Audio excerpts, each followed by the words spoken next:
Thank you. Now, before I introduce Kareem, I'd just like to let everyone know that after Kareem is done speaking, we will be announcing the prize winners from today's symposium. So I hope that you can stick around for that. And without further ado, I would like to introduce to you Kareem Weaver. Kareem is a member of the Oakland NAACP Education Committee.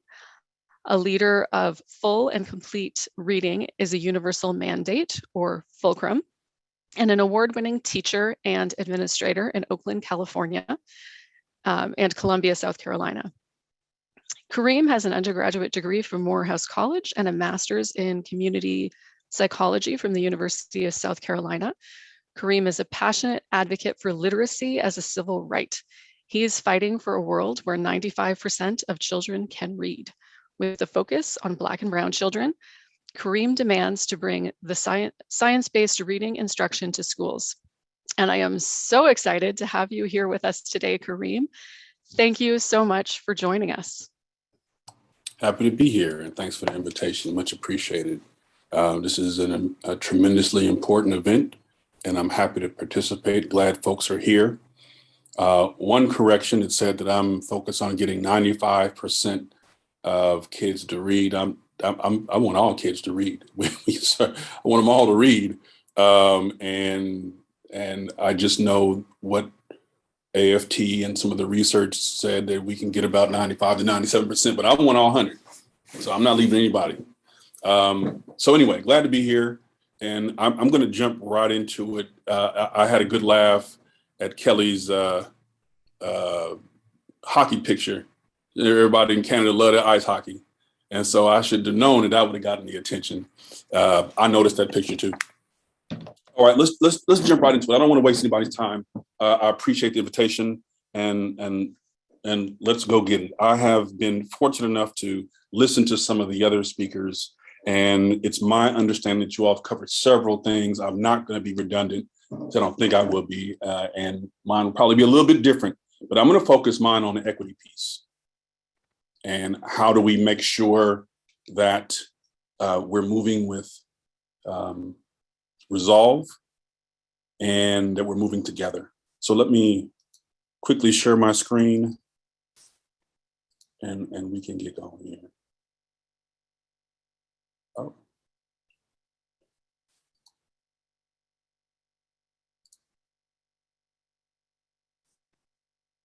Okay.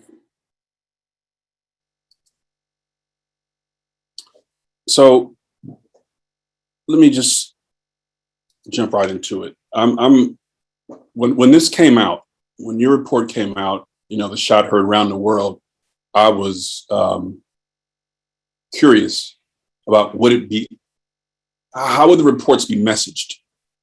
Because that would tell me a lot about your national culture and your conversation. Because I have come to realize that when these kinds of reports are given, we're very mindful of how they'll be received. And so the question was, would the commission give it straight, or would they try to dance around it and try to make it soft and more palatable to the public, or would they just tell it like it is and then let folks hash it out? And so when I saw this phrase, I was reassured and I was optimistic.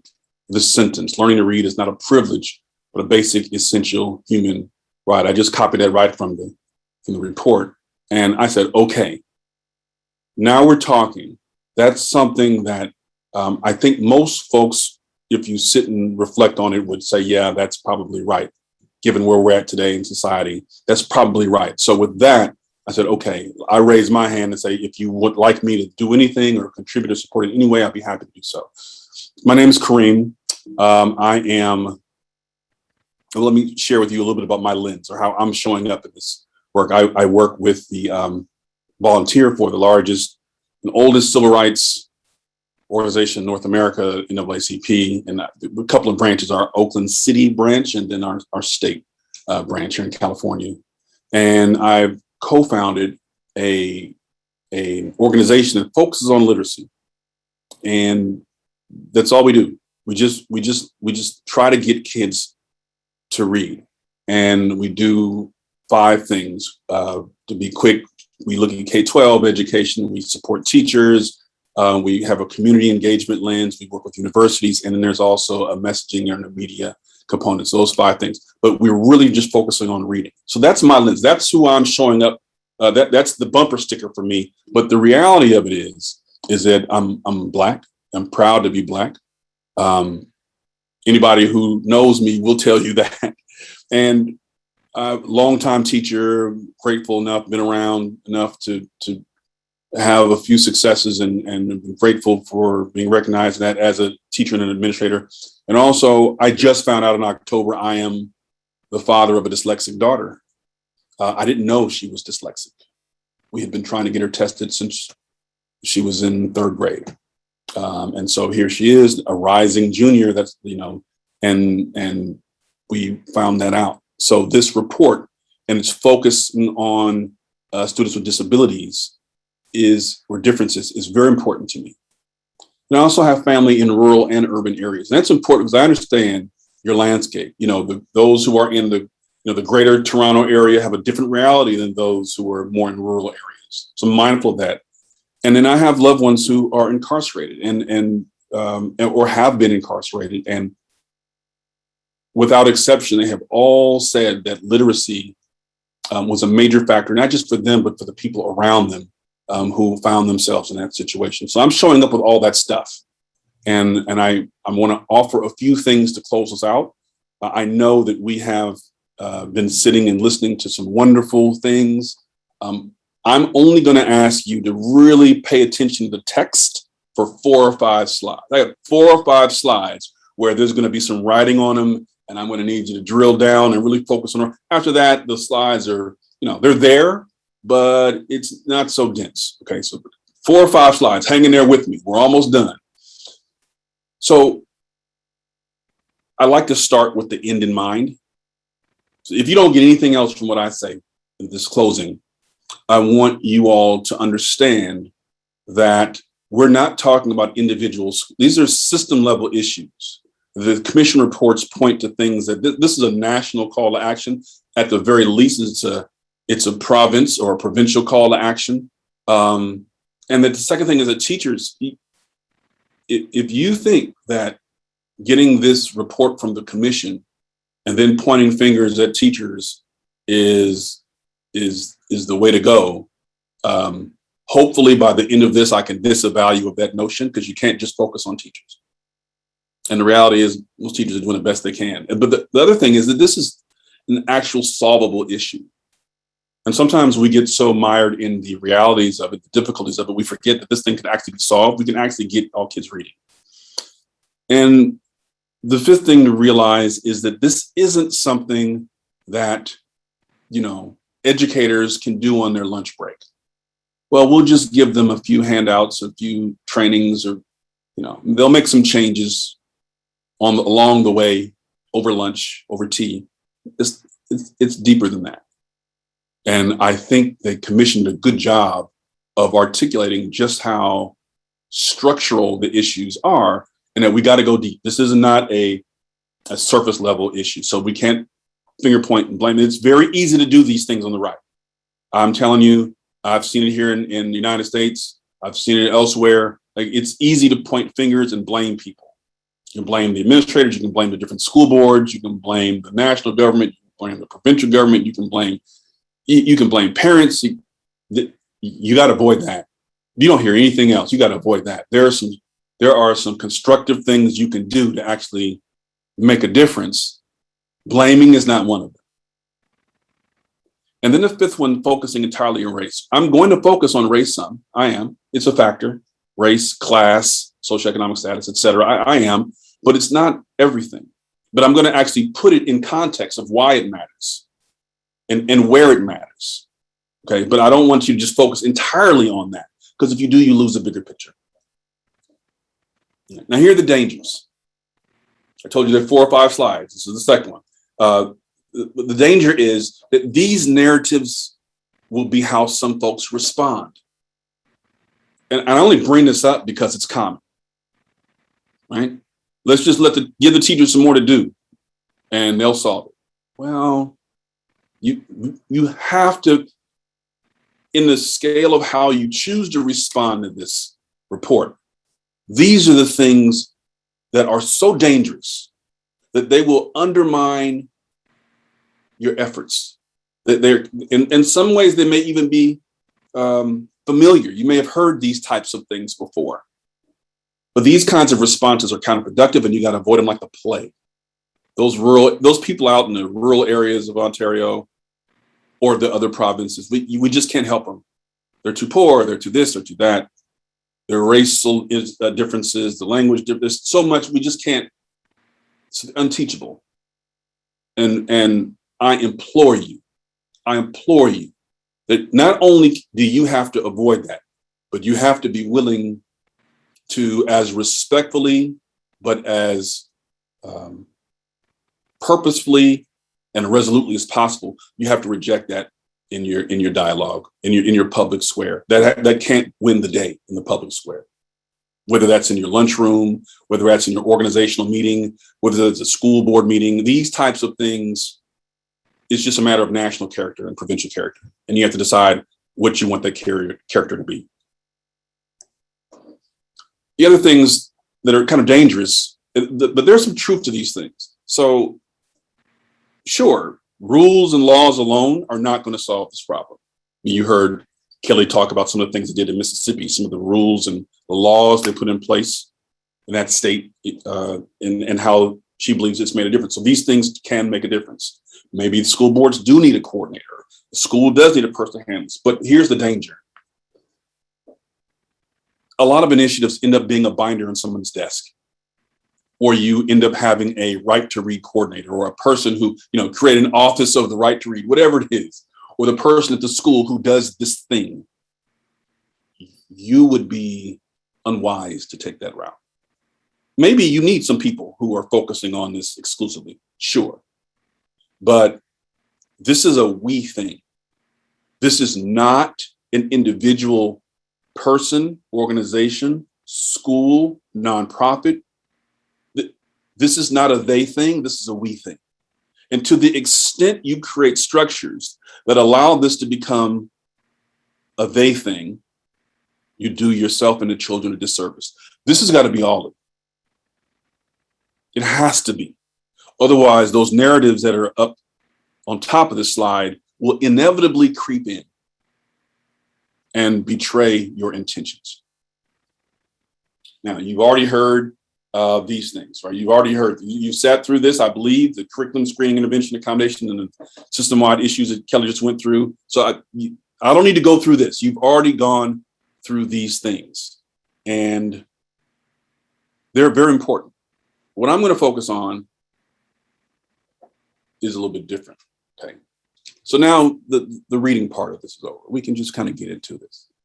So there are some things that we know based on this report, and just based on the field itself. There are some things we know, right? We don't have to start from scratch. They've given us 157 specific things to do to address the issue. 157. At the end, you can even give yourself a scorecard and have 157 boxes and see how many of them you check. How many will you go after? Will you go after 20, 50? How valuable are the children is really the question. And to what degree of diligence will you pursue this? Will you go after all 157? Is 100 enough? And you just roll the dice and hope for the best. As a province, you've got to figure that out. There will be some voices that say, oh, that's enough. We don't have enough money to do this. We don't have enough time. That takes too much effort. So let's just do these low-hanging fruit type things and let the chips fall where they may. And that's a question you've got to answer. But they've given you some recommendations. We also know that there has been a lot of research done on education, what works best. And we know that the recommendations are consistent with the research consensus. This gentleman I have here is a picture of this guy. He has a team. His name is John Hattie, and his team studied about 300 million students, about 1,400 synthesizing 1,400 meta-analysis, 80,000 different studies. So it's like a research of the research, you could say. And basically, they looked at what works and what has an impact on learning and how much of an impact. I can tell you the things that they're talking about in the report is the same things that they found here. So we know this already. We also know, you may be familiar with this individual. She's based out of British Columbia, Nancy Young. She also synthesized the research, distilled it down to its core essence. You know, she does consulting and PD and, dyslexia, giftedness, ADHD,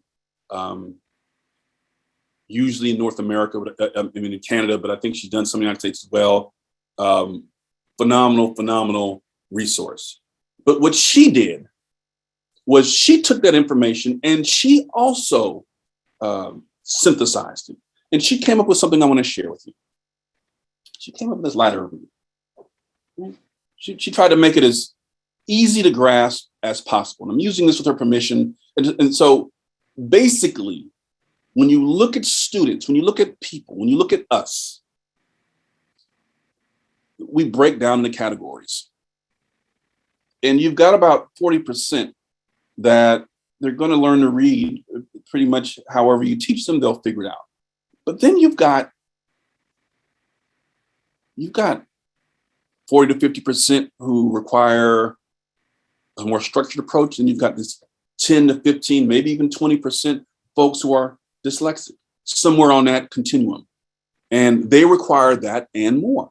They needed to be diagnostic in nature. They need to have some, be informed by diagnostic support. And it needs to be done repetitively or repeatedly. It needs to be explicit and systematic, just like the majority of kids need, but they needed a little bit more. And so the question is, and I really appreciate this graphic, if you can look at it for a second, because it really does break down the numbers and the population and what people need. So what she said was, well, these folks here, this 40 to 50% and this 10 to 15 or 20%, they need structured literacy. They just need it done as the folks earlier were describing and as the report explains. And that's a big chunk of folks. The question you have to ask is, are they worth it? Do you go after those people? Now, not all those young people are dyslexic and not all those folks can't read. Some of them, they get tutoring and support and this and that, and they get the help they need. Parents figure out a way to get their kids what they need if they can. But I can tell you, if you're in a rural area, your access to tutoring services is completely different than if you're in the Greater Toronto area. Completely different. So it's an economic issue as well as a logistical issue, a geographic issue. And I want to pause here for a second because this is where race comes in. There will be some who say, well, that let's call it 60% on the bottom. That's 60% in green there. It's based on racial inheritance. It's some kids just, they're not going to make it. Some kids just are on the low end of the gifted scale. There's some people who think that. And so I want to stop here to just challenge that implication and use an equity lens. Because what the research actually shows and what Nancy Young's graphic is trying to illustrate is that all children can learn. And guess what? There's 157 things that you need to do to get all children to learn. I'm trying to be as lighthearted as I can about it, but nationally, you've got to decide, are they worth it? Are they worth it? You have to call the question. If they're worth it, there's some things you got to do. And I challenge you to be honest about that. If you say it costs too much, or it takes too much time, or we don't have the right leadership in place, or whatever the rationales are to say that it's not worth doing, okay, fine, that's what you want to do. But if they're worth it, and this cuts across race, this cuts across demographics, what I will say is this, it shows up in a racial lens. Because when children struggle, when that 40 to 55 or 60% in that green box, when they struggle, we interpret it differently, oftentimes based on their race. The alarm bells goes off at different times based on race. And the solution is often prescribed based on race. And so what this report says is, let's move it out of that racist mindset and just say, you know what? If we do these things, we actually can intentionally approach this in a way that will benefit all children. Here's your challenge. Folks here, they run things. And most people on this call probably are in this bucket. So it is very, very difficult for the people who run colleges, schools, governments, et cetera, to even be willing or even see it as being possible or even see it as being necessary. You find yourself pleading with academics. Please shift how you're begging them, imploring them, please shift your methods class at the university. I know you have academic freedom. I know you have a choice to make, but you don't have to beg the folks who are here. You don't. If the dean of the university and the dean of the education department is here or their child is here, it's probably a different conversation. But the folks here usually are running our systems. I include myself in that. And so it's difficult. It's difficult because we may not perceive the challenge. And we decide what's important. The folks in that 40% decide, well, does this rise to the level of national importance or not? This is a nice report. The commission did a great job. And is it really important? They decide. Structurally, institutionally, nationally, because they have control over the institutions. And so those of us who are sitting here today, we may have to ask ourselves, first of all, how did we learn to read? Was it relatively easy for us?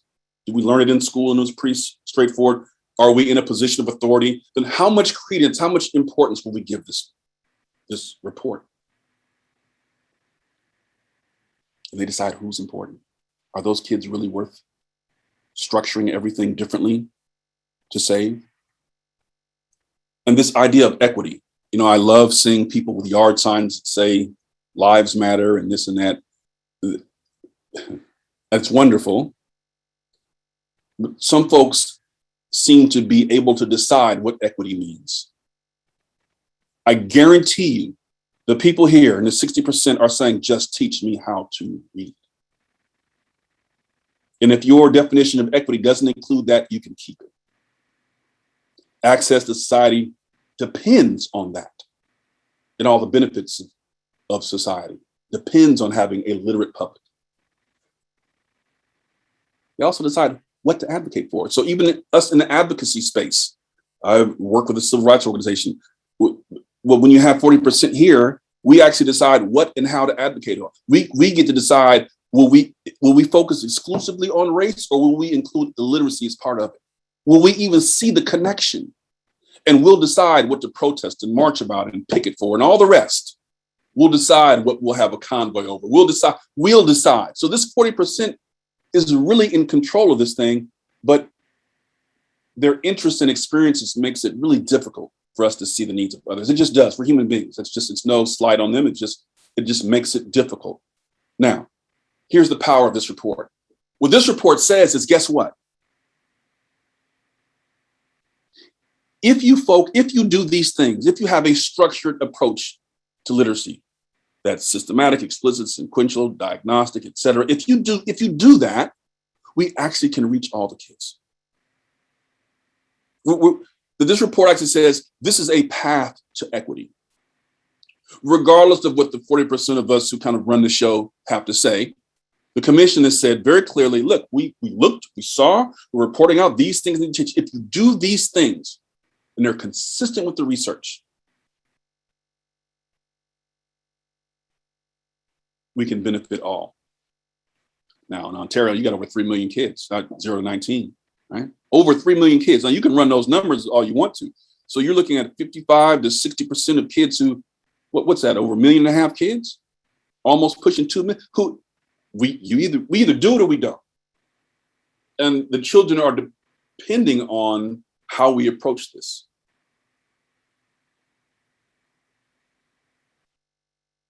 So now let me get a little bit more prickly, in love. So and I'm going to lay bare. The United States of America has tried some things, and I'm going to lay it bare. We're neighbors. Neighbors tell the truth. Okay? In the United States, I'm not too proud to look honestly at our past. Yes, we're doing some good things. Yes, we're trying. Yes, yes, yes. But if I'm honest, we've had reports too. Years ago, we had a national reading panel. Went across all the states, the equivalent of all the provinces. We had, and the federal government said, go figure it out and tell us what to do. They came back, they had a big report, national reading panel. And there's came a lot of the same conclusions or a lot of the same findings that you all just found.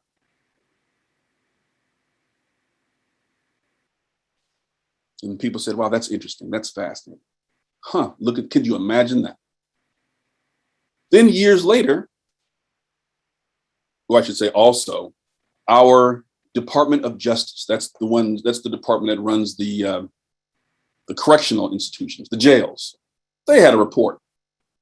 And they came out and they said a lot of the same things. So we've had these reports, wonderful reports. I mean, the National Reading Panel, that report was about 400 and something, I think 440 something pages. I mean, it's thorough, similar, just robust and thorough. And they had experts in the field, and it's all there for everyone to see. You can get it online today. But we didn't really change. And my warning to you is, as a result of those things, we realize something. You can't waste time dithering and pontificating and having esoteric academic arguments. There's 157 things on that report. There's some of them that don't take a conference to do.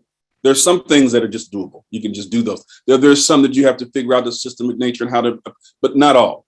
So really being clear about what can we move expeditiously on, and what do we need to take our time, be more measured with? Like, don't waste time. And don't put this all on teachers. It was as if in the United States, people said, well, this is a great report. I'm sure that now that the teachers have this, they'll solve the problem. As if the teachers weren't trying to already do the best they could. That's an error. The other thing is that you got to go together. This is not something that just the dyslexia parents should be doing on their own and advocating for. This is not something that just those from indigenous communities or Black communities or whatever other communities are should be doing on their own. You can do it if you want to, but it's very unlikely to be successful at the level needed to get all kids to read unless you go together. You got to have goals, and leadership matters. You see the list of folks there in organizations to be disciplined enough to say, you know what, we understand we have a university interest and an organizational interest, but in the interest of our children, we're going to align ourselves with the science of reading. And we're going to advocate for this. We're going to define equity through this lens, through literacy.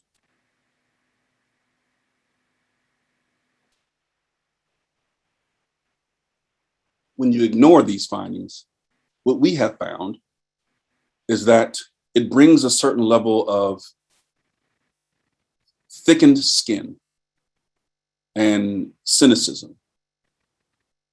In the United States, sometimes we're so cynical. We've heard this. We had reports, and we convinced ourselves not to do the things it said to do. To do that, it takes a certain level of self-callousness. You put blinders on, and you avoid or you avert your attention.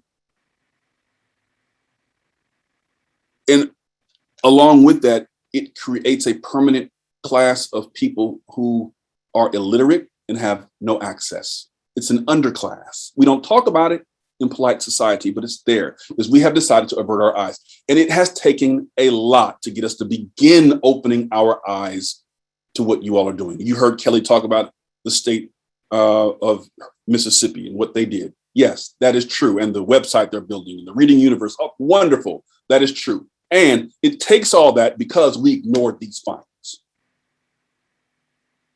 As a neighbor in love, I'm not going to tell you anything but the truth. Ignore this at your peril. Look at our example of what not to do and learn from that. We have become so callous in the United States that we actually had to pass a law a few years ago to say that when people get to jail, when they get to federal prison, then we'll help them. We'll screen them for dyslexia. We'll give them the help they need to get a high school equivalency degree. We'll do all the things once they get to prison. I kid you not. And I can tell you that this First Step Act is a big deal. Because before that, just a few years ago, there wasn't even that on the books. My challenge to you in Ontario and to wherever else and whoever else is listening is, how far do you have to go as a society before you take these recommendations seriously?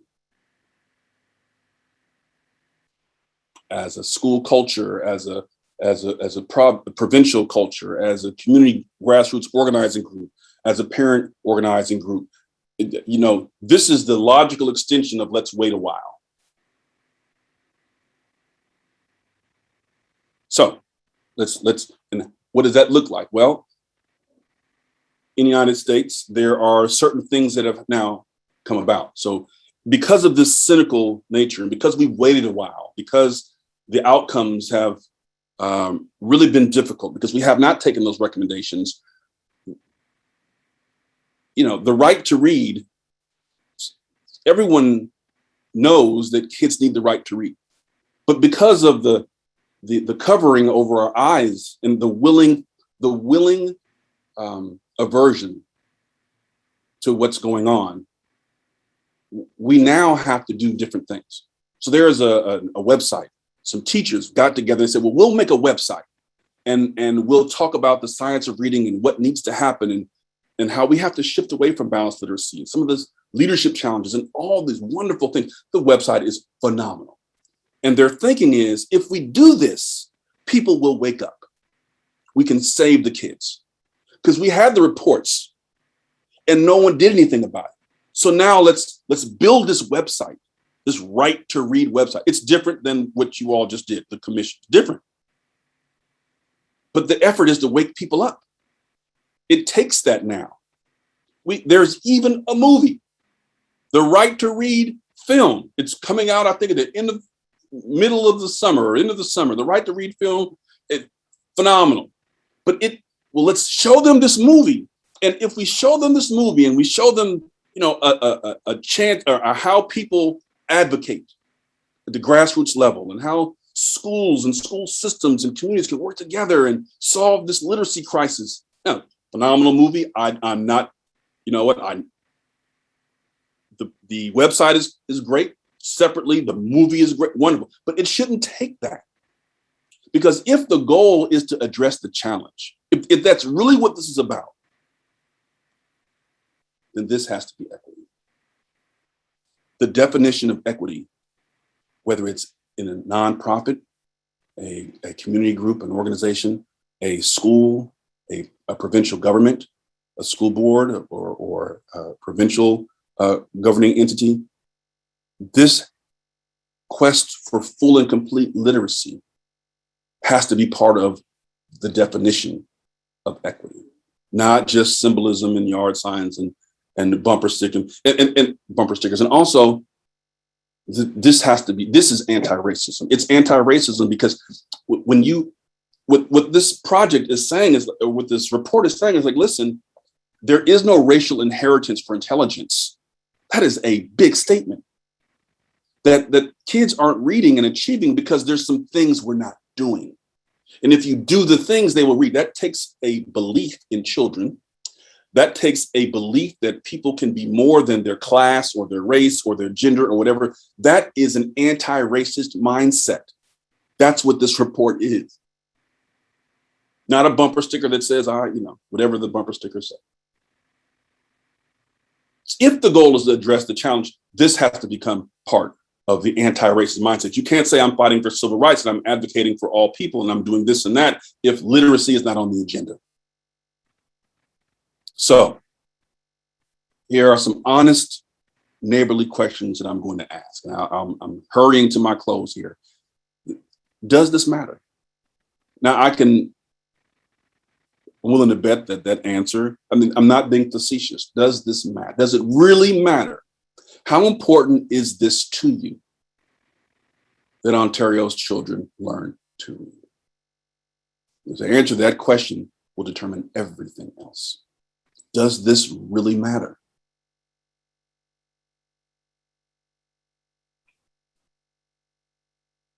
And secondly, what about those kids? And we all know who those kids are.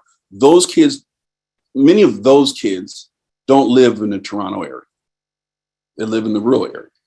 Many of those kids don't have a lot of money or resources. They're not getting the private tutoring. Many of those kids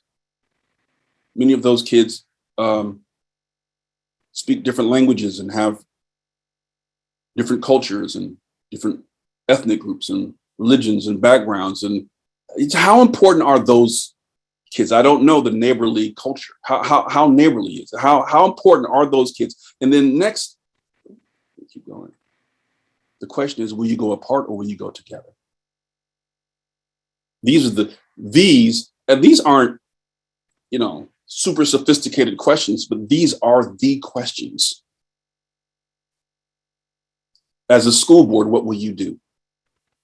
Will you declare certain things or will you show adaptive leadership and work with your teachers and with your principals and with your parents and with your communities to go together? How fractured are you ethnically? Will it be the Black families advocating in one corner and those of Indigenous descent in another and those in the Asian descent in another? Is that how you do it? Because I can tell you in the United States, that's how we do it and it's not working. Because when we go separately, we get picked off one at a time. It takes a national effort, not a provincial effort, a national effort, not a city effort, and not just one ethnic group. It's okay to have an organization that advocates for students with dyslexia, but if you're advocating for students with dyslexia, you're actually advocating for all students, because if those kids get what they need in Tier 1 core instruction, all kids win. All kids get what they need. That's the reason why the students with disabilities have to be the focus, because if they get what they need, if the program is structured for the students with reading disabilities, then everyone else will benefit as well. And the fourth one is those of us who are beneficiaries of the current system. Are we willing to advocate, willing and able to advocate for and extend opportunities for all? Are we willing to work together for a common good? That's the question. And those of us who benefit from the current structures and this current system, the 40%, plus those who were able to get the private tutoring, et cetera, will our advocacy be grounded in the fact based on the research, the fact that you've got 60% who need something else? Or will we tell them what they should be advocating for? Will we tell them what should be important rather than actually listening to what they say? And then the last one, there's two more. There's 157. Like I said, how many will you do? How many of those recommendations do you have the fortitude provincially to do? The political will, the moral credibility and determination, the unity, the love for children. How far will you go before you tap out? Is there a price tag on it? Is there a time limit? Is there a network that is exclusive that you only work with? You got to answer that question. And then lastly, will this all fall on the teachers to do? If it does, if you think that the teachers are just going to do this and it's just on them, I guarantee you now, you might as well stop. There are human beings who are doing the best they can with families. And if you want to do the things that Kelly was talking about, meaning all the professional development and the training and all this, that takes time, energy, and resources, and it cannot just fall on them. It also takes leaders who know what they're doing. That means principals and superintendents and boards who actually understand the science of reading as well. They should be sitting right alongside the principal and the assistant principal and the coaches in those trainings. And they should be paid for their time.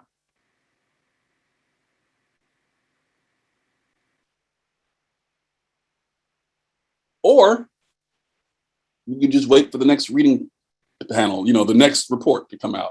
Or you can wait for your Department of Prisons or whatever to come out with another report. Or you could wait for someone to make a nice website or wait for a movie to come out or whatever it is. You could do that approach as well. But as a good neighbor, I'm going to tell you that, we'll see you in 30 years. Our hindsight is your foresight. Or you can take the recommendations of the commission that you have right now in front of you and act on them. Now, I have a little video here that I was going to play, but I don't think you can hear my sound, so I won't play it. But it's of my nephew, who is diagnosed with dyslexia when he was incarcerated. But I won't play it. Just know that it is a very real thing. This is anti-racism. This is equity. This is human rights. And so this learning to read, so the report is absolutely right, that this is not a privilege.